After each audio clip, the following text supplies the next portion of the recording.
샬롬, 반갑습니다. 무더위 가운데 건강 잃지 마시고 정말 기쁨으로 하나님을 섬기며 감사와 찬송이 넘치는 삶을 사시기를 다시 한번 더 주의 수의 이름으로 축복합니다. 신앙생활을 딱 하면, 교회를 딱 정하고 딱 들어가면 그때부터 소위 섬김, 봉사가 나름대로 이제 시작되죠. 나 어디에 섬길까?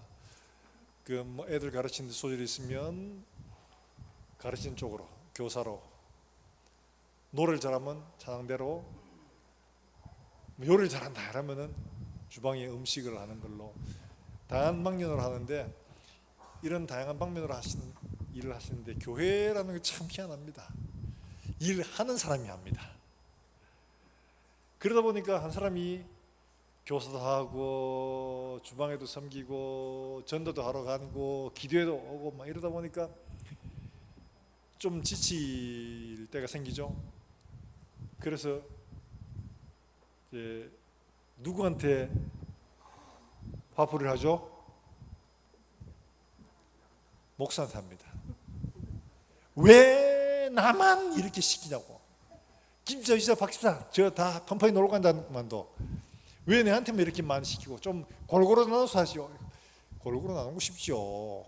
왜 안 그렇게 했습니까? 그런데 그분들은 지금 우리 교회가 아니고 이전에 일을 시키면 안 해요. 그러니까 또 하던 사람에게 맡기고, 그래서 제일 거의 해마다 연말 돼가지고 교사 구하느라고 애를 먹습니다. 부목사니까, 부목사님 교사 좀 구해주세요. 교사 없어요. 교사 좀 구해주세요. 전화해가지고, 아이고 집사님 교사로 좀 섬겨주시면 안 되겠어요? 아우 목사님 저는 가르치는 은사가 없어요. 땡. 권사님 좀 해주시면 어떨까요? 아이고 작년에 애들하고 한번 실험하고 더장 없습니다. 그분은 연세가 60이면 70 다 돼 가시는데, 내가 실제로 그 사정을 알거든요. 그 반의 애들이, 여학생들이 어땠냐 하면 진짜로 좀 그랬어요. 쉬운, 우리 흔히 하는 말로는 얘가 고등학생이 맞나 중학생이 맞나 이럴 만큼 그랬어요. 걔들 엄마가 소위 뭐 하시는 분이었냐니까 업소에서 일하시는 분이었어요. 이게 커피 배달하고 하는 이런 쪽에 있다 보니 그 언니 아들도 전부 다 옷이 차림새가 좀 그렇죠. 그 내 이제 뭐 오토바이 타고 커피 배달 가고 이러다 보니까 차림새가 그래요. 그러니까 이 녀석도 아직도 중학교 2학년밖에 안 됐는 게 막 이만큼 파인 거 있고 막 미니스커트 입고 막 이렇게 오는 거, 야 좀 옷 좀 바꿔 입어라. 야 그래 입으면 안 된다. 얘기해도 뭐 우리 이모들 다 그래 입는데 뭐 할 말이 없는 거예요. 보는 게 다 그거니까. 그래가 얘들 데리고 권사님이 씨름을 했어요. 그래 밥 모임하면 시내 피자집 이런 데 가면 권사님은 피자를 좋아하지도 않는데 야들 때문에 어쩔 수 없이 피자를 먹는데, 그러니까 얘들 따라가면서 이야기를 하려고 해도 말이 안 통하는 거예요. 그러니까 목사님 진짜 안 되겠습니다 이러면서 그 사정을 아니까 뭐라고 하시는 모는데, 권사님 그래도 걔들이 누가 제일 좋아하냐, 제가 이야기 들었는데 권사님 제일 좋아합니다. 아이고 걔들 좋아해도 내가 못 따라가. 내가 막 하면 이게 거의 뭐 연말 되면 이 교사 구하는 전쟁입니다. 전쟁. 참 그래가 늘 하지요. 올해만 그만다, 이번만 그만한다, 늘 이런 소리 하지 않습니까? 지치고 사에게 피곤하고 번아웃 되고 이게 이제 일상이든 진짜 그게 정상이니까 오늘 그렇게 섬기는 일들 가운데서 하나님이 교훈해 주시는 장면이 나옵니다. 오늘 이 마리아 마르다 이야기는 성경에 마태만과 누가 요한 다 나옵니다. 그런데 특별히 본문은 향유를 붓는 사건만 빼고 여기에 있어요. 향유를 붓는 건 7장에 또 있습니다. 그러니까 이야기들이 마리아라고 등장하지만 실제로는 다 다른 것으로 이렇게 추정할 수 있습니다. 왜냐하니까 장소도 시기도 그 나오는 여러 가지 정황들을 보면 이건 다른 이야기라는 걸 알 수 있어요. 그 이름만 같이 다른 이야기라는 것을 우리가 이해할 수 있습니다. 근데 오늘 본문에서 특별히 마리아와 마르다, 이 마리아가 뒤에는 이제 예수님의 장례를 위해서 향유를 붓는 이런 일까지 하고 요한복음에 보면 그런 나오거든요. 그 마르다는 예수님 향해서 주여 생각하지 아니하시니까, 이거 우리 경상도 말로 하면 생각이 있습니까 없습니까? 이 말이거든요. 예수님을 향해서 예수님 지금 생각이 있습니까? 이러고 있는 거예요. 정말 무례하죠. 그런데 예수님은 이런 열심히 일하는 마르다를 놔두고 오히려 마리아를 칭찬을 하시는, 그러니까 마르다 입장에서는 굉장히 억울하죠. 자기는 막 얼마나 열심히 음식 준비하고 막 하는데 마리아는 얌체같이 예수님 발치한 자가 말씀 듣는다고 반응도 안 하고 있고, 이러고 있으니까 얼마나 속상하겠어요. 예수님이 오히려 마르다를 교정해 주십니다. 마르다야 마르다야, 내가 여러 가지 많은 일로 마음이 분주하지만 그러나 몇 가지만 하든지 한 가지만이라도 충분하다. 마리아는 이 좋은 편을 택하였으니까 안 뺏길 거라. 저거 오히려 마리아 편을 들어주는, 너무 열받는 이런 상황이 벌어지고 있는데 예수님께서 왜 그렇게 하셨을까? 마리아와 마르다 두 사람이 성향이 너무 달라요. 마르다는 오늘 보니까 예수님이 지나가시다가 한 마을에 들렸습니다. 다른 본문에서는 베다니라고도 말합니다. 이곳이 베다니, 예루살렘 동쪽에서 한 3km 정도밖에 안 떨어졌으니까 여기서 우리 교회 치면 뭐 각산역 정도까지밖에 안 됩니다. 멀지 않습니다. 그러니까 이곳에 예수님 지나가시다가 들으신 거예요. 이들 그 오빠가 죽었다가 살아났죠. 마리아 마르다 이들을 사랑했다고 이렇게 표현을 하고 있습니다. 그러니까 왜 친하겠죠. 그런데 이 친한 데서 예수님이 제자들과 함께 오셨어요. 그럼 예수님의 제자 몇 명이죠? 12명. 예수님까지 치면 13명. 남자 13명이 갑자기 집에 들어왔다, 손님으로. 자, 우리 아줌마들 어때요? 정신 있어요 없어요? 정신 없죠? 남자 두셋 해도 그런데 13명이나 들어왔어요. 그리고 동네 사람들도 구경하러 들어왔어요. 왜? 이 오라버니가 나사로가 죽었다 살아났다니까. 그때 명절이었어요. 6월절. 그러니까 전국에서 몰려든 순례객들이 다 했는데 이 사람들도 이야기를 들었습니다. 예루살렘에서. 야, 나사로가 죽었다 살아났단다. 예수님이 그렇게 살렸대. 진짜? 그래가지고 얼마 안 되니까 거리가 사람들이 많이 왔던 거야. 그러니까 막 분주하고 정신이 하나도 없죠. 음식 차리고 하느라고. 그런 상황인데 이 마리아는 얌체같이 예수님 발치에 딱 앉아가지고 말씀 듣느라고 꼼짝도 안 해요. 그러니까 마르다가 열받았던 거죠. 열받아서 예수님에게 이야기를 하는 겁니다. 자, 우리가 생각해야 할 것은 이 마르다와 마리아 이야기에서 마르다는 어떤 사람이었냐 하면 마르다는 일 중심의 사람이었습니다. 본문에서만 아니라 요한복음에서 또 똑같이 예수님을 맞이하는데 그때도 역시 마찬가지로 이렇게 합니다. 요한복음 12장 2절에 기록되어 있습니다. 요한복음 12장 2절을 우리 같이 한번 볼까요? 같이 한번 봅니다. 시작.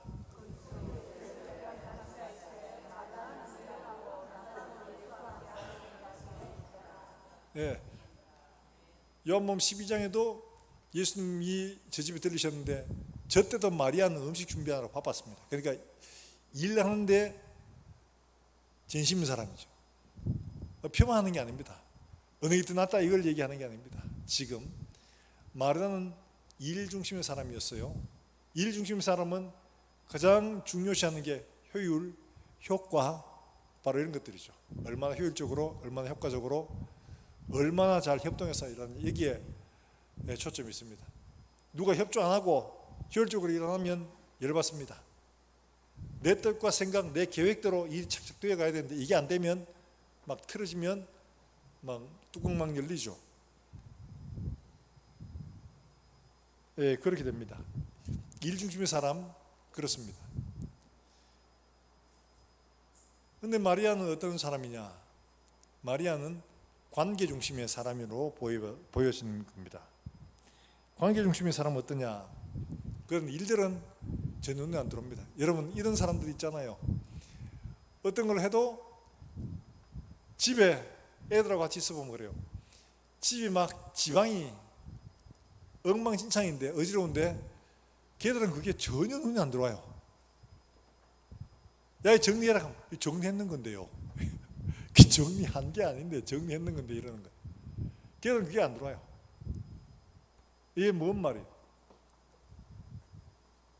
일 중심 사람은 그게 딱 보이면 뭐 요거 요렇게 정리하고 저렇게 정리하고 이게 딱 되는데, 이게 아닌 사람들은 이게 전혀 어지러워도 전혀 어지럽지 않게 보여지는 거죠. 관계 중심 사람은 다 그런 건 아니거든요. 그런데 특별히 그렇다는 거예요. 자기가 마음에 두고 자기가 생각하는 것만 보이고 들리는 거죠. 우리가 지금 이렇게 다 같이 말씀을 듣고 있지만은 어떤 사람의 귀에는 지금 에어컨 돌아가는 소리가 더 잘 들리는 사람이 있습니다. 마음을 거기에 두기 때문에 그런 거예요. 어떤 사람은 전혀 신경 안 쓰고 제 목소리에만 귀를 기울이는 사람입니다. 마음을 어디에 두느냐에 따라서 보이는 것과 들리는 것이 완전히 달라지게 되는 거죠. 마리아는 예수님에게만 초점을 맞추는, 예수님과의 관계에만 더 마음을 두고 있었고, 마르다는 보여주는 일들이 더 눈에 띄었습니다. 일 중심의 사람입니다.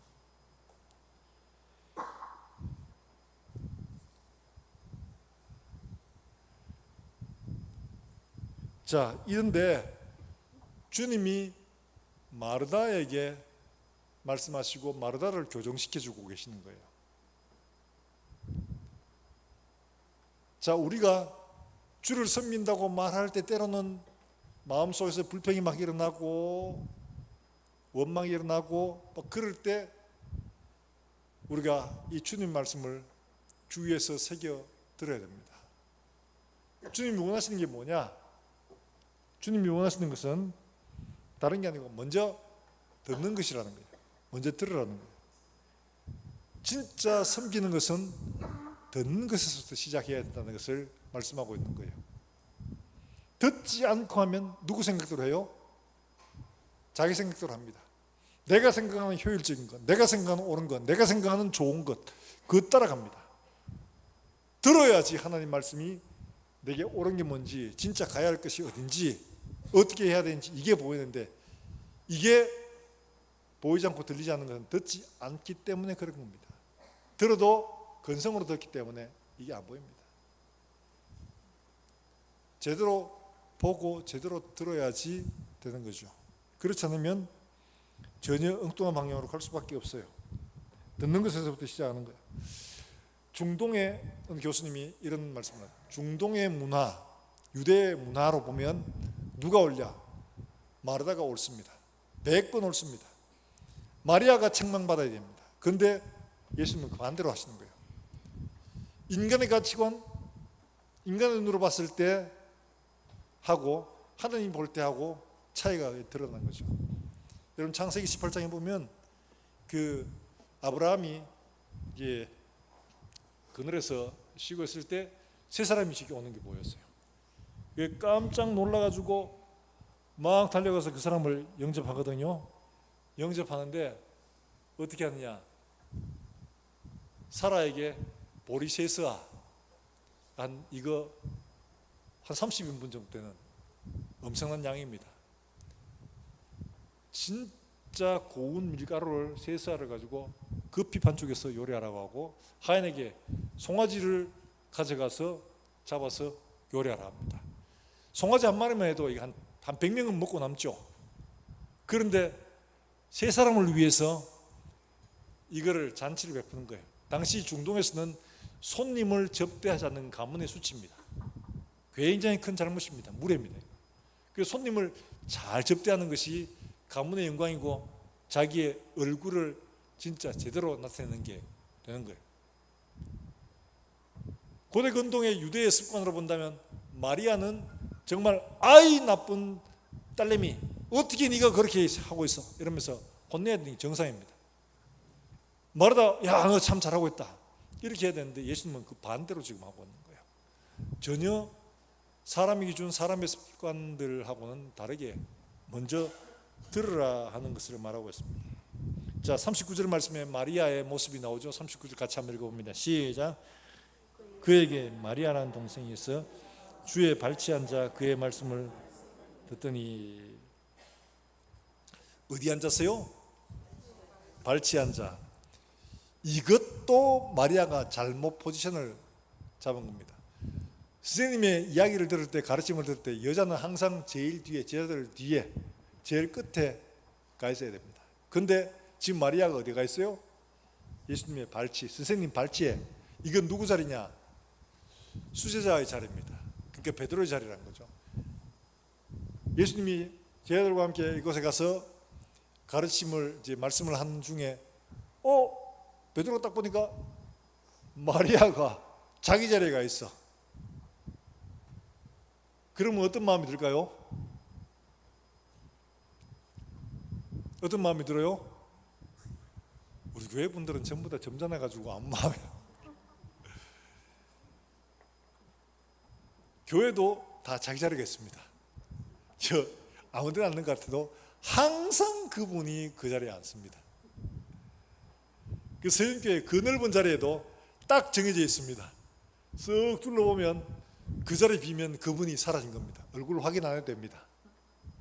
뽕뽕뽕 비는 거 딱 보면 누구 왔구나 안 왔구나 이게 딱 보여요. 항상 거기 앉아요. 그래서 자리를 이제 오래 교회 다니시면 좀 앞쪽으로 당겨 앉고, 새로 오신 분이나 늦게 오신 분들을 위해 자리 앞쪽으로 좀 당겨 달라고 이야기하면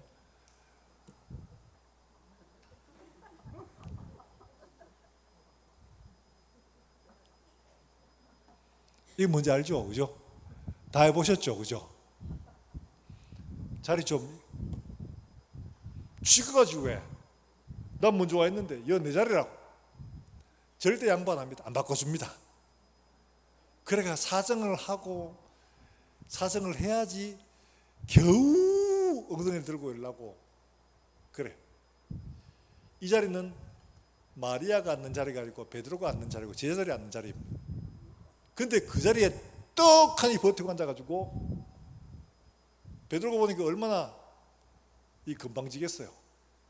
예수님이 보기에도 그렇죠. 당시 랍비들은 여자를 제자로 두지 않습니다. 그러니까 이 자리에 앉는 거 용서할 수 없는 일입니다. 있을 수 없는 일이죠. 그러면 예수님이 야야야야야 그거 네 자리 아니잖아. 그거 야 분수를 좀 알아야지. 네 자리 좀 찾아가라 대충. 아무리 그래도 그렇지 거기 앉으면 어떡하나 말씀하셔도 되는데 전혀 그렇게 하지 않습니다. 오히려 뭐라고 하십니까? 마르타 보고 야는 더 좋은 걸 선택했기 때문에 요거 안 뺏길라 할 기다 이러죠. 마리아를 두둔하고 있어요. 얼마나 마르다가 화가 나겠습니까? 근데 이 일 중심의 사람과 관계 중심의 사람의 모습들이 너무 달라요. 일 중심의 마르다는 어떠냐? 자기 뜻대로 안 되니까 어떻게 합니까? 예수님에게 말씀을 하죠. 예수님에게. 자, 그게 누가복음 40절 10장 40절 말씀에 우리 경상도식으로 한번 읽어보십시다. 40절 말씀 우리 평소에 하는 말로 그런 의견으로 한번 읽어봅시다. 시작. 마르다는 준비하는 일이 많아 마음이 분주한지라 예수께 나아가 이르되 주여 내 동생이 혼자 일하게 하는 거 생각 안 합니까? 지금 생각이 있습니까? 없습니까? 그를 명하사 나를 도와주라 하소서 말하면 이거죠. 예수님 지금 뭐 하시는 겁니까? 지금 생각이 있습니까? 없습니까? 자 지금 저기 앉아야 됩니까? 지가 해야 할 일이 뭔데? 마르다가 하는 거 하나도 안 틀린 말입니다. 그렇죠? 예수님이 지금 말씀하시고 있는 가운데 끼어들어가 예수님 말을 잘라버리고 자기 말을 예수님에게 강요하고 있죠. 예수님을 가르치고 있죠. 일 중심의 사람, 자기 중심의 사람은 이렇습니다. 자기 생각, 자기 뜻대로 안 되면 이렇게 예수님에게라도 무례해지는 겁니다. 우리 그래요. 우리가 하는 일들 뜻대로 잘 안 되면 예수님 그게 아니고요. 내 이렇게 수고한데 이거 좀 도와주셔야 되죠. 이거 좀 하라 해주세요. 우리가 기도할 때도 그렇게 우리 마음이 이미 그렇게 될 때가 많잖아요. 무례해집니다. 보이는 게 없습니다. 사람과의 관계도 그렇고 주님과의 관계도 이렇게 무례해지는 거예요. 근데 이 마리아는 일보다가는 예수님의 말씀이 더 먼저였어요. 예수님과 관계가 먼저였어요. 그러니까 발치에 딱 앉아가지고 제일 가깝다는 표시죠. 제일 가깝게 듣고 싶다. 제일 가까이서 알고 싶다. 이러고는 거기에 딱 앉아가지고 예수님 말씀을 듣는 겁니다. 여러분 설교를 이렇게 해보면 강단에서 이야기를 해보면 어떤 교회는 가면 그야말로 이 스펀지에 물이 빨리듯이 쫙쫙 들어가는 그런 교회가 있는 겁니다. 어떤 때는 완전히 그냥 막 혼자 벽 보고 이야기하는 것 같을 때가 없지 않아 있습니다. 스펀지가 물을 흡수하듯이 빨아들이는 그런 교회는 성도들이 보는 눈빛이 달라요.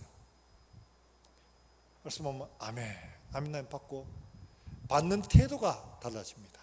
그런데 거부하는 교회는 어디 한번 해봐라. 어디 한번 해봐라. 어디 감동 한번 해보지.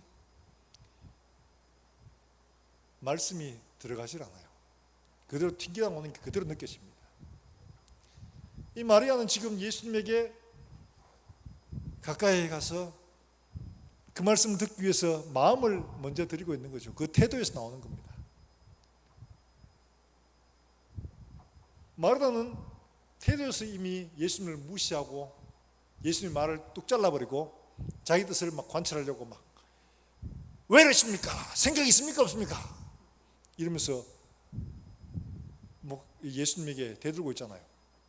자기가 뭘 잘못하는지도 몰라요. 그래서 하나님은 먼저 들으라고. 듣는 것이 왜 그렇게 중요하나? 여러분 우리가 생각하고 일을 결정하는 것처럼 보이잖아요. 심리학자나 행동학자들이 이야기하는 건 뭐냐? 사람이 어떤 일을 결정하고 하는 거 일상생활 속에서 할 때 대부분이 습관대로 한답니다. 내가 생각하고 결정하는 게 아니랍니다. 나는 생각하고 하는데 그거 아니래요. 이미 행동하기 전에 뇌는 이미 할 거를 결정한답니다. 결정해놓고 그 다음에 그렇게 한다는 거예요. 저도 깜짝 놀랐습니다. 아니 나는 분명히 내가 결정하고 행동한다고 생각했는데 그게 아니라는 거예요. 그러면서 그 뇌에 이제 그 있었던 일들에 대해서 설명을 하는데 그렇구나. 왜 듣는 게 필요하냐? 우리의 소위 과거의 습성들, 습관들, 하나님 없는 삶의 모든 것들이 우리를 주장하게 되면 그것 따라가 습관적으로 우리가 따라간다는 거예요. 지금 말하다가 그렇게 하고 있잖아요. 예수님 말씀이 우리 속에 먼저 들어가면 예수님 말씀대로 살아온 삶의 연습된 것들에 의해서 말씀 따라 결정하고 말씀 따라 순종하는 삶을 살아갈 수 있다는 것을 말하고 있습니다. 그래서 하나님은 이스라엘 백성들에게 일해라 먼저 하지 않습니다. 뭐부터 하느냐? 들으라 이렇게 말씀하십니다. 자, 신명기 6장 4절 말씀 뭐라고 말씀하고 있습니까? 모세가 가나안 땅에 들어가는 이스라엘 백성들을 향해서 준 마지막 당부의 설교인데 이 신명기 6장 4절에서 이렇게 말합니다. 같이 한번 읽어봅니다. 시작.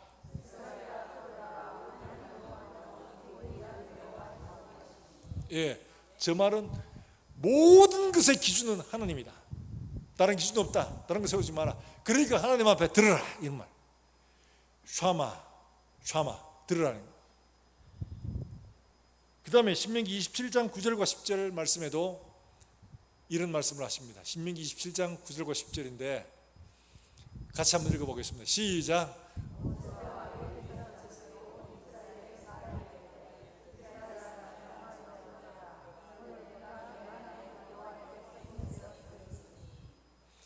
그런즉 내 하나님 여호와의 말씀을 청종하여 내가 오늘 내게 명령하는 명령과 규례를 행할지니라. 이게 청종하여 10절에 나왔는데, 청종하다는 말이 샤마, 들으랍니다. 들으라는 이야기입니다. 똑같습니다. 단어가 똑같습니다. 그러니까 청종이라는 말로 번역을 했지만 실은 들으라는 이야기. 9절부터 들으라 하고 10절에 또 들으라. 모든 기준은 하나님이시다. 너희 생각, 너희의 뜻대로, 너희가 해온 습관대로가 아니고 기준이 하나님이니까 하나님의 말씀을 들어라. 그 기준을 맞춰라. 그래야지 우리의 삶이 교정되고 우리의 삶이 하나님 뜻을 따라갈 수가 있다. 너희가 새로운 땅에 들어가서 포도원을 얻고 밭을 얻고 과실을 얻고 풍성목식을 얻어. 그러면 뭐부터 생각나? 배부른 거 생각나니까 먹고 마시고 놀자. 부자처럼 그렇게 될 거다. 그때 너희가 해야 할 것은 하나님의 말씀을 들어서 그 들은 말씀대로 그 땅에서 살아내야 된다. 그래서 먼저 그들에게 들으라, 들으라, 들으라 말씀하고 있는 거예요. 사랑하는 여러분들, 하나님 말씀을 들으시기를 주 예수의 이름으로 축원합니다. 이게 하나님이 우리에게 명령하시는 것이다 하는 거예요. 듣는 것이 문제. 듣는 것이. 듣지 않으면 자기 생각대로 합니다. 내 습관대로 살아갈 수밖에 없습니다. 들어서 그 말씀이 우리의 삶이 될 때 우리는 자연스럽게 그 말씀을 따라 행하고 결정할 수 있게 되는 거예요. 그래서 하나님은 먼저 우리에게 들으라 말씀을 하고 있습니다. 사랑하는 여러분들,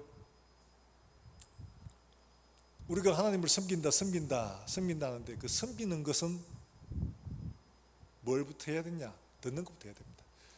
두 사람 만났습니다. 아유, 안녕하십니까? 그러면서 인사를 하고 이야기를 하는데,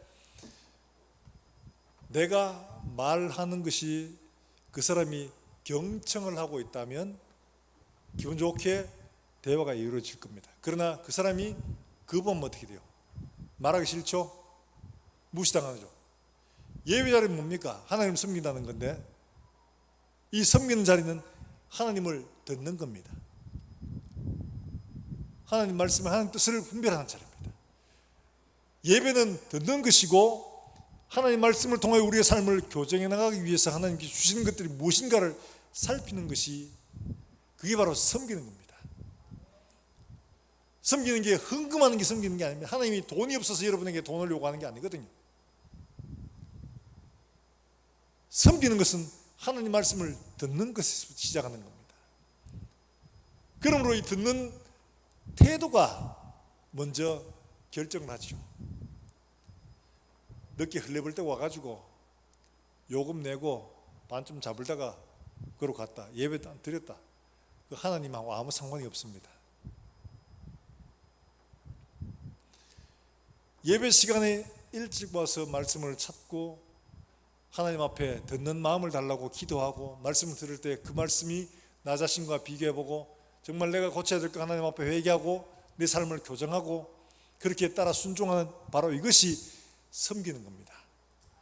다른 거 아닙니다, 여러분. 뭐 일하고 뭐 봉사하고 뭐 선교하고 기도하고 그거 아닙니다. 하나님 말씀을 듣는 것이 섬기는 것인 줄로 믿으시길 바랍니다. 사람 사이에도 제일 먼저 그 사람에게 경청하는 것, 듣는 게 돼야 그 사람을 섬기는 거죠. 듣지도 않는다, 그 사람 나를 무시한다고 생각하죠. 섬기는 게 다른 거 아니고 먼저 듣는 것입니다. 많은 사람들이 오해합니다. 일 많이 하면, 선교 많이 하면, 전도 많이 하면, 기도 많이 하면 하나님을 잘 섬긴다고 생각하는데 아닙니다. 하나님 말씀을 듣는 것이 섬기는 것입니다. 예배 자리 우리의 마음을 열고 하나님 말씀을 듣는 것이 하나님을 섬기는 겁니다. 여러분 스스로 생각해 보십시오. 내가 지금 하나님을 섬기고 있는가? 그렇지 않으면 하나님을 만홀히 여기고 있는가? 생각해야 됩니다. 우리가 다른 사람과 대화를 할 때 얼굴은 그 사람이 두는데 눈동자 보니까 딴 데가 있어. 그러면 그 사람 듣는 게 아니죠. 오히려 모욕감을 느낄 겁니다. 우리가 예배 자리에 와서 하나님을 섬긴다고 말하는데 우리의 마음이 하나님께 가 있지 않으면 하나님을 우습게 얘기하는 겁니다. 오히려 욕보이는 것이요. 이거 잘 생각해야 됩니다. 그래서 예배 자리에서 하나님 말씀에 마음을 두고 마음을 열고 그 말씀을 내 마음속에 믿음으로 받고 이 자세가 하나님을 섬기는 것이라는 거예요. 그거 안 되면 하나님을 섬기는 게 아니고 오늘 하루 하나님을 욕보에다 가는 겁니다. 두려운 일입니다. 들으라 이스라엘, 너희가 하나님 백성이 되었으니 너희 이렇게 들으라. 우리가 그리스도 예수의 사람으로 하나님의 사람이 되었으니 우리가 마땅히 예수님의 말씀을 듣고 순종하는 것. 시작이 바로 듣는 것에서부터 시작하는 겁니다. 이거 안 되면 그 다음이 될 수가 없습니다.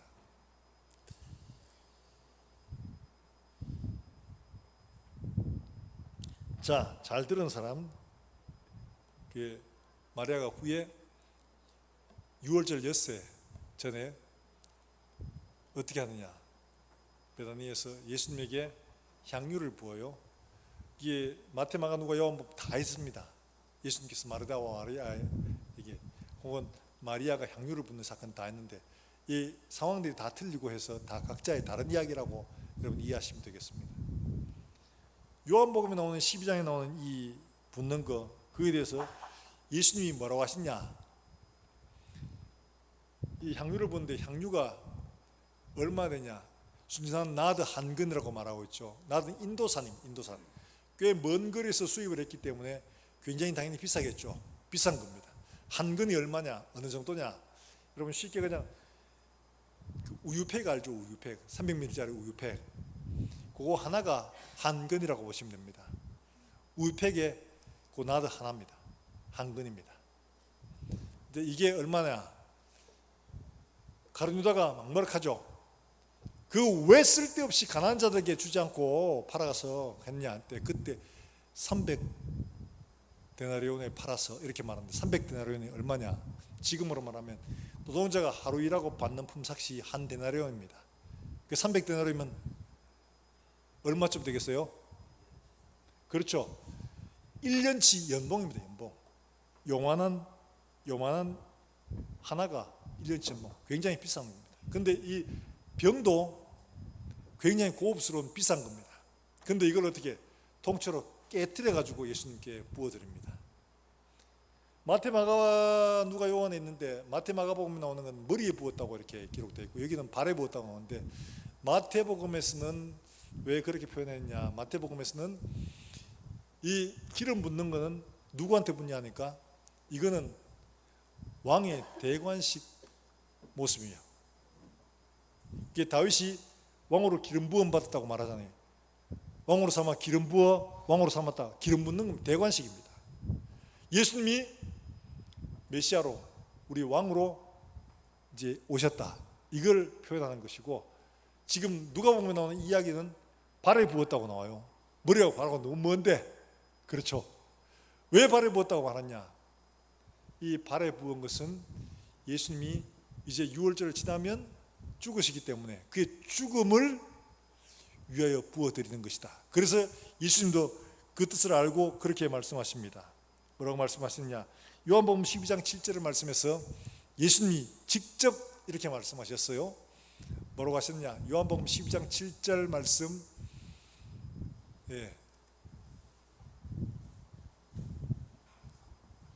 여러분 신약성경 혹시 다 따로따로 들고 계십니까? 마태, 마가, 누가 다음에 요한복음 나오는데 요한복음 12장 7절에 한번 보실까요? 제가 여러분에게 자꾸 귀찮게 요한복음 찾아라, 뭐 성경 이거 찾아라 이러면서 성경 자꾸 찾는 게 여러분 이게 별거 아닌 것 같아도 이렇게 한번 찾아놓으면 이게 머릿속에 남습니다. 마음에. 자, 같이 한번 읽어봅니다. 12장 7절입니다. 예수님께서 친히 하신 말씀이에요. 같이 읽습니다. 시작. 예수께서 이르실 때 그를 가만두어.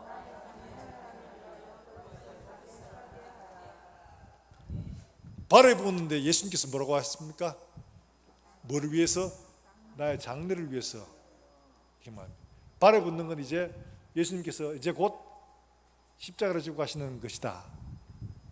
마리아가 알았다는 거죠. 그래서 마리아가 그 발에 부은 겁니다. 자, 이게 참 놀라운 거예요. 예수님이 죽음 예고를 언제부터 하셨냐? 사람들이 나를 누구라 하느냐? 이렇게 물었을 때 베드로가 주는 그리스도시요 살아계신 하나님의 아들이십니다. 그러면서 시시하게 대답했는데 그때부터 예수님께서 자기가 죽으실 것을 가르치셨어요. 근데 베드로가 뭐라고 합니까? 아, 예수님 그러십니까? 그러면 무덤도 준비하고 뭐 장례도 준비하고 뭐 해야 될 긴데 이러면서 한 게 아니고 베드로가 어떻게 했죠? 그 성경에 있는 표현대로 정말 이렇게 한 겁니다. 예수님을 탁 잡아가 밀치면서 그림하십시오 거예요. 이게 마태복음 베드로의 반응입니다. 그림하십시오. 지금 예수님 죽는다는 게 말이 됩니까? 지금 그림하십시오 이러면서 예수님을 제어합니다. 베드로 지금 마르다 똑같죠? 예수님이 마르다도 예수님 보고 그렇게 됩니까? 마리아 보고 좀 카락해서 이러죠. 예수님을 제어하려고 합니다. 자기 뜻에 안 맞으니까. 근데 예수님이 가만두어라 이렇게 말하는데 여기에 말씀하시는 그를 가만두어 하는 이 말 헬라어 원래 말로는 그를 내버려두라 이런 말입니다. 왜 이런 말이냐? 이 말의 뜻은 이런 겁니다. 지금 마리아는 예수님이 돌아가실 줄 알고 자기는 온 힘을 다해서 슬픔과 안타까움으로 이걸 깨어드리고 있다. 그가 마음껏 슬퍼하고 나를 위해 이걸 할 수 있도록 너희의 기준으로 너희의 잣대로 평가하지 마라. 놔둬라. 이 마리아가 향유를 붓고 발을 어떻게 합니까? 예? 뭘로 닦았다고 나옵니까? 밀대로? 아유, 자기 머리카락으로. 여자가 이때 당시에 머리카락을 푼다는 것은 어떤 의미냐니까 극한 슬픔. 남자들 같으면 옷을 찢는 거예요. 여자에게는 굉장한 슬픔을 말하는 거예요. 그러니까 예수님이 장례를 어떻게 굉장히 슬픔을 가지고 안타까움으로 자기 향유를 갖다 붓고 머리카락으로 풀어서 슬픔을 표현하고 있는 겁니다. 이 마리아가 룰랄랄랄라 이러면서 그거 하겠어요? 아니겠죠. 예수님이 죽으신다는 이 사실 앞에서 자기의 가진 것을 다 드리고 향유 이렇게 모으는 이게 정말 어렵거든요. 당시에 무슨 경제적인 상황이나 이런 것을 봤을 때 정말 어려운 겁니다. 이 향유 이런 것들은 결혼 전문으로 처녀들이 준비하는 거예요. 그러니까 마리아는 자기의 결혼을 위해서 준비한 것들을 한꺼번에 다 끼어들인 겁니다. 자기의 결혼보다가 예수님의 죽음이 더 기념할 만한 귀한 일이었거든요. 그러니까 자기가 준비한 모든 것들을 그게 다 끼어들이는 거예요. 그에 대해서 가룟 유다가 왜 이거 300데나리를 팔아서 가난한 자에게 주지 않나? 사실 요한은 가죠. 도둑이다. 가난한 사람을 생각하는 게 아니다. 말하죠. 알고 있는 겁니다. 예수님은 이 사람이 하고 있는 일들에 대해서 너희의 기준으로 너희의 생각대로 옳고 그름을 판단하지 마라. 지금 이 사람은 최선을 다해서 슬픔과 안타까움으로 나의 장례를 준비하고 있는 거다. 그가 기쁨으로 진짜 감사함으로 감격으로 일을 할 수 있게 가만 놔둬라. 이렇게 말씀하고 있는 거예요. 그를 버리라는 말씀 바로 그겁니다. 우리가 봉사하고 섬길 때 막 어떤 사람 왜 저러나 막 하는데 가만두라는 거예요. 그분은 감사함과 기쁨으로 그 일을 하고 있는데 내가 보니까 그게 비효율적으로 보이고 낭비처럼 보이고 내가 보니까 그게 안 맞아. 그분의 마음, 그분의 믿음 그대로 하나님께 맡겨둬라. 주님 판단하시도록. 우린 종종 남들이 하는 것들에 대해서 이래야 된다 저래야 된다 막 손가락질하고 평가하지 않습니까? 예수님은 그를 가만둬라. 그는 지금 마음이 무너져서 예수님을 사랑함으로 그렇게 한다. 그가 왜 이렇게 할 수 있었느냐? 여러분, 예수님이 딱 떼놓고 인자가 십자가에 간다 이러니까 베드로는 어떻게 합니까? 와 가십니까? 막 이렇게 했어요. 진짜 우리 식대로 표현하면 와 가십니까? 그런 일 절대 없을 겁니다 이랬는데, 마리아는 자기의 가신 전부, 자기가 준비한 소위 비자금까지 다 틀어서 준비한 이걸 깨뜨려서 온전히 예수님께 드리고 있는 거예요. 분명히 말해도 알아듣지 못했는데 마리아는 알아들었습니다. 어디에 관심이 있기 때문에? 예수님의 모든 일들에 관심이 있기 때문에 예수님의 그 말씀을 알아들었다는 겁니다. 우리가 어디에 관심이 있냐에 따라서 말씀을 들을 때도 알아듣는 사람이 있는가 하면 못 알아듣는 사람이 있는 거예요. 우리의 마음이 예수님께 있으면 예수님의 뜻들을 알아들을 수 있지만, 우리의 관심이 세상 속에 있으면 예수님 말씀하시는 것 전혀 알아들을 수가 없습니다. 사랑하는 여러분들, 예수님의 마음, 예수님의 뜻들을 알아들을 수 있도록 먼저 귀를 열고 들으시길 주의 이름으로 축원합니다. 하나님 앞에 듣는 귀를 달라고 구하시길 주의 이름으로 축원합니다. 이걸 알지 못하면 마르다처럼 이런 게 된 거예요. 예수님을 조종하려고 하고, 내 뜻 안 되면 막 성질내고, 내 뜻 안 되면 뭐 예수님 뭐가 없어요. 관계를 파탄내고 이러죠. 특히 우리 이런 사람들이 주로 어떤 사람이 화끈한 사람들이라고 말하죠. 뒤끝 없다고 말하는데 뒤끝 너무 많아요. 지금 보다시피 베드로 같은 사람, 관계 중심의 사람, 그 사람을 주님이 어떻게 하셨나 한번 볼까요? 주님이 똑같이 마르다와 마리아가 말했는데 주님이 반응하는 것은 저 달랐습니다. 요한복음 11장에서 예수님이 나사렛 죽음으로 오셨을 때 사건입니다. 주가 여기 있었더라면 내 오라버니가 죽지 않았을 겁니다. 마리아도 이야기고 마르다도 이야기했습니다.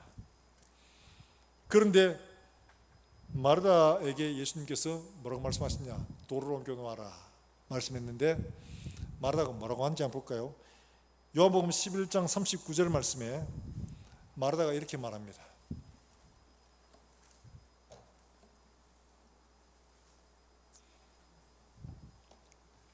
같이 한번 읽어봅니다. 시작. 예수께서 이르실 때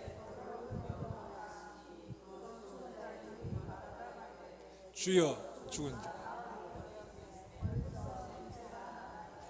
일 중심의 사람은 정확하게 판단합니다. 나흘 됐습니까? 냄새납니다. 이 말 뭐예요? 이제 다 소용없습니다. 아무것도 안 됩니다. 이 말이죠. 인간적으로 보면 100% 불가능한 일입니다. 자, 그런데 똑같이 마리아가 한 말 속에서는 예수님이 어떻게 반응하시는가 한번 볼까요? 11장 34절의 말씀, 34절과 35절의 말씀 한번 볼까요? 같이 한번 읽어봅니다. 시작. 이르시되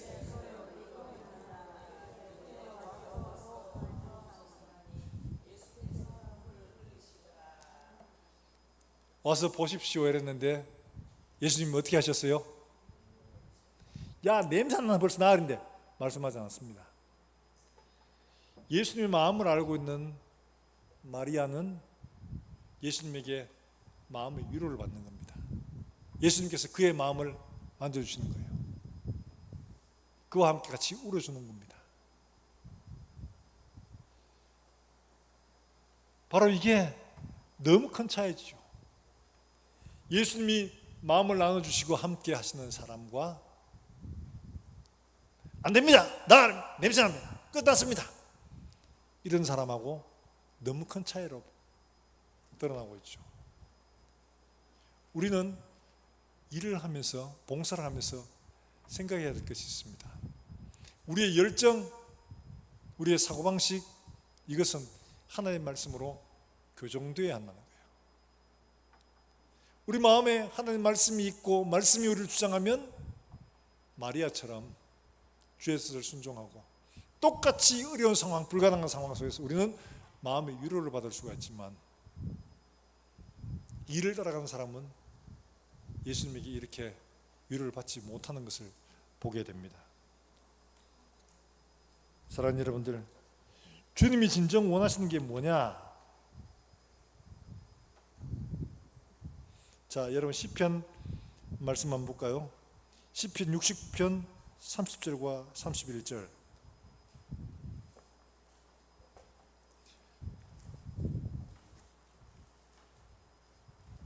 시편 60편 30절과 31절 말씀 같이 한번 읽어봅니다. 시작. 내가 내 노래로 하나님의 이름을 찬송하며 감사함으로 하나님을 위대하시다 하리니 이것이 소 곧 뿔과 굽이 있는 황소를 드림보다 여호와를 더욱 기쁘시게 함이 될 것이라. 예, 재물의 문제가 아니라는 거죠. 하나님 앞에 마음을 열고 감사함과 기쁨으로 제사하는 것, 바로 하나님이 그걸 받으신다는 거예요. 그 마음을 받으신다는 거죠. 시편 51편에서는 하나님이 구하시는 것은 상한 심령이라 하고 있습니다.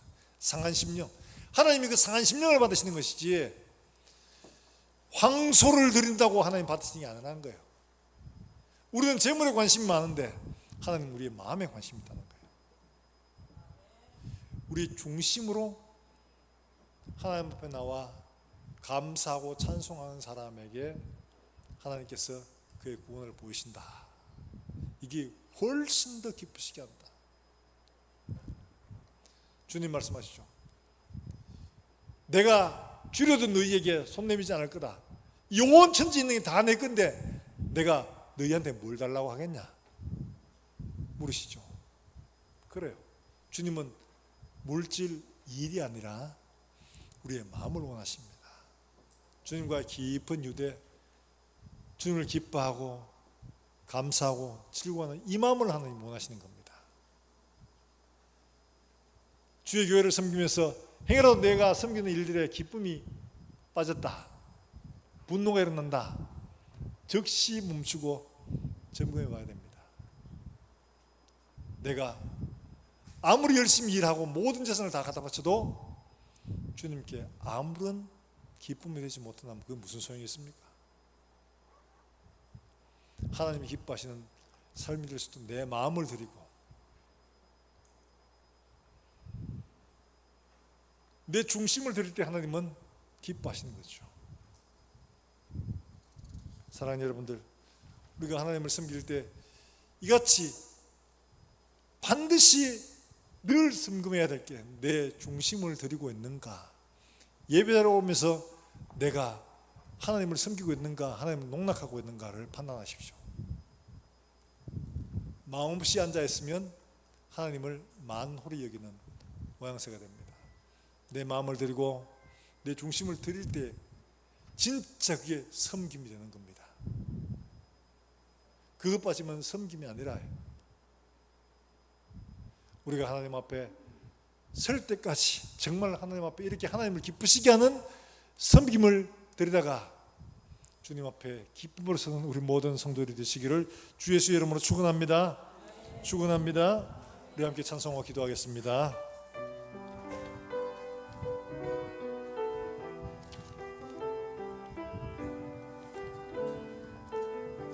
내 힘금 예수 내 주여, 내 죄인이 주님 앞에 한없는 은혜 받고서 내 죄명 모두 드리오니 거품 성하시는 종을 주 내게 내려주소서. 내 임금 예수여, 금 예수 내 주여, 내 허물을 덮으시고 주 십자가에 흘리신 그 피를 믿는 마음 보사 내 주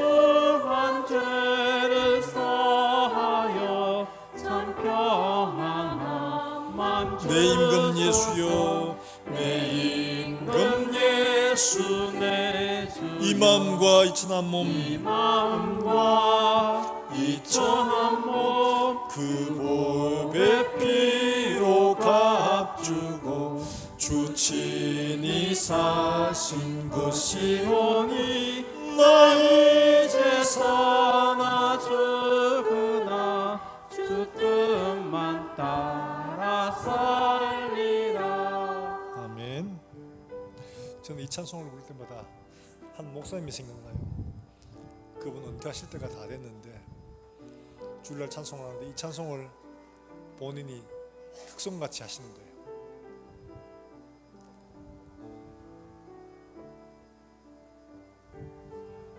정말 어렵게 개척을 하고 교회를 일구어가고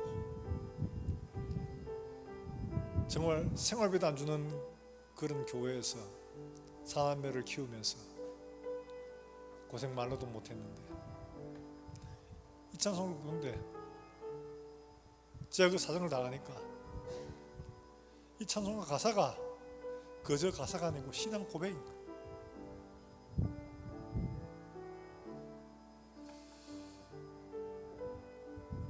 사랑하는 여러분들, 우리가 하나님 앞에 설 때까지 이 찬송의 가사처럼 하나님 우리 자신을 온전히 드릴 수 있는 그런 섬김의 종들 되시기를 주 예수 여러분을 축원합니다. 우리가 이 시간 함께 기도하겠습니다. 주님, 우리가 주 예수 그리스도의 피값으로 사신받은 종들인데 주를 섬길 때 내 뜻, 내 생각, 내가 행해온 대로가 아니라 하나님 말씀대로 순종하여 듣고 우리의 열정이 아니라 주께서 말씀하신 것을 따라서 믿음으로 주를 섬겨 하나님 앞에 설 때 잘했다 칭찬받는 우리 모든 성도들 될 수 있도록 주여 내 삶을 붙들어 주시옵소서. 우리 함께 통성으로 기도하겠습니다. 하나님 아버지,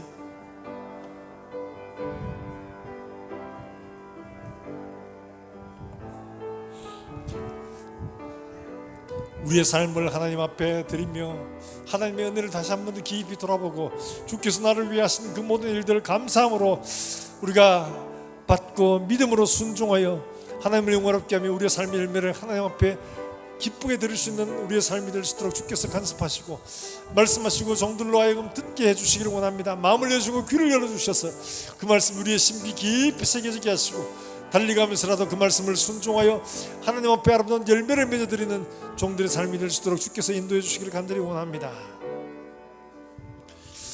하나님 아버지 늘 감사합니다. 오늘도 사랑하는 종들에게 하나님을 예배할 수 있는 시간을 허락해 주셨사오니 우리가 하나님 앞에 나와 믿음으로 섬기며 하나님을 예배합니다. 들은 말씀 기억하여 우리의 삶이 온전히 하나님을 섬기는